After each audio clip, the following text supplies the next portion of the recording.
This is the oldest dwelling in Savannah. Wow.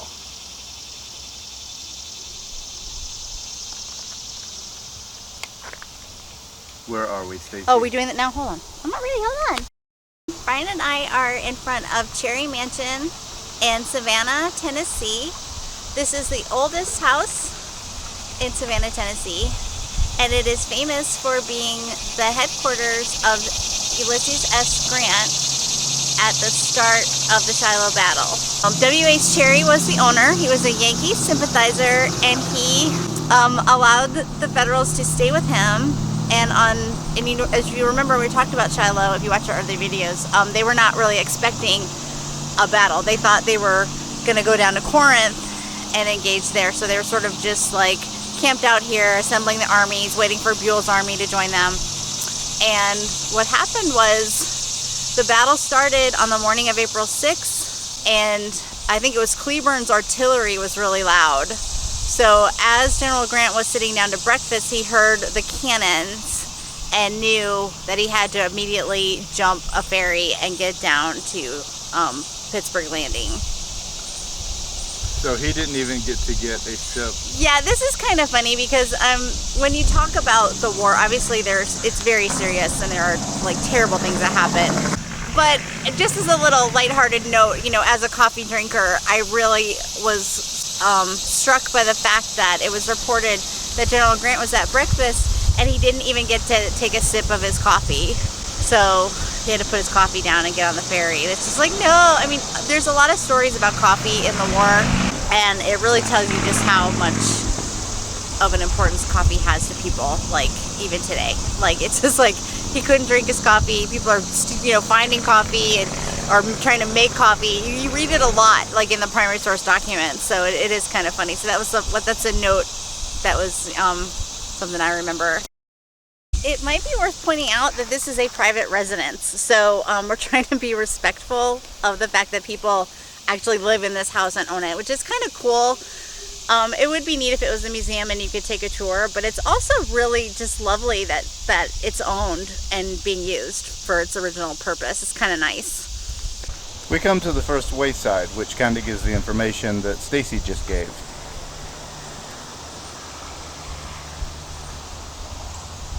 Oh, here's a drawing of what it would kind of look like. So there's the house, and you would just wind down this path, and there's the steamboat. Wow.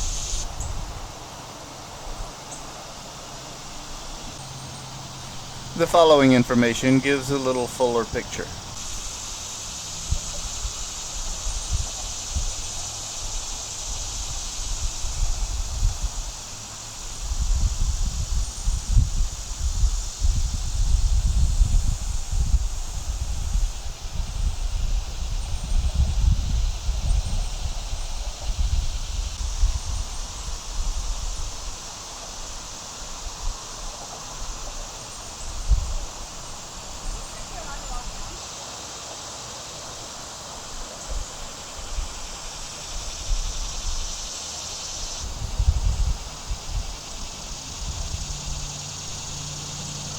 As previously stated, you cannot go in the house, but there is a gate which goes down to the landing, and it is part of the Savannah Historic Trail.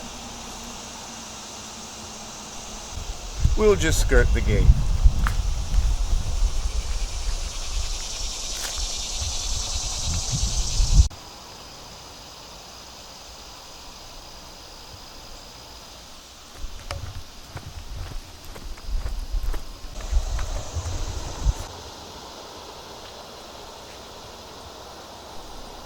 Down by the river there's a seating area with more waysides giving histories.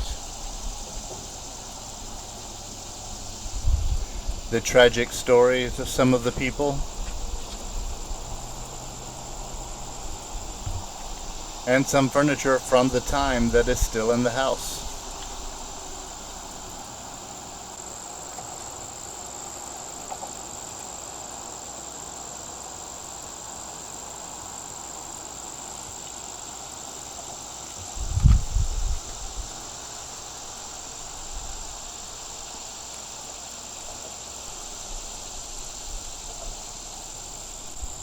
Wallace, We saw the spot where he was mortally wounded, and now we have a more complete picture.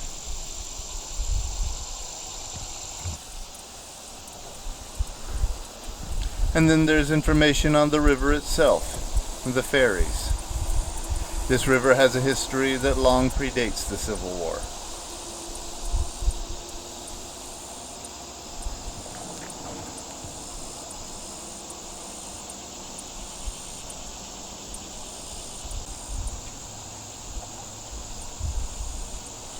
Then there's the Trail of Tears.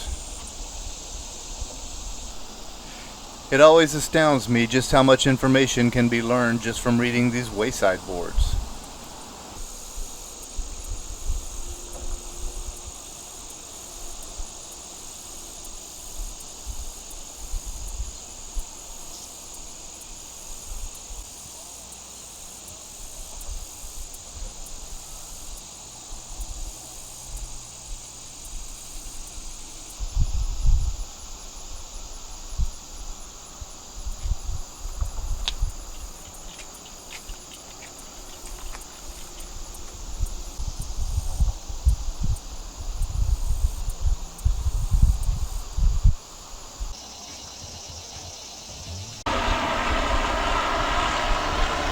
The backyard of the mansion terraces downward toward the river. These are the very steps Grant ran down to get on his transport to go to Pittsburgh Landing.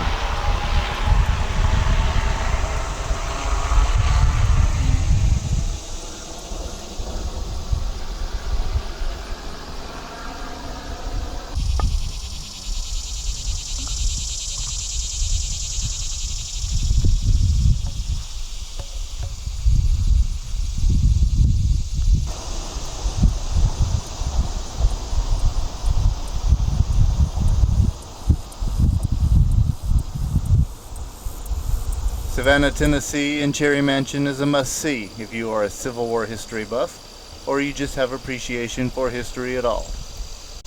We thoroughly enjoyed our visit to Cherry Mansion.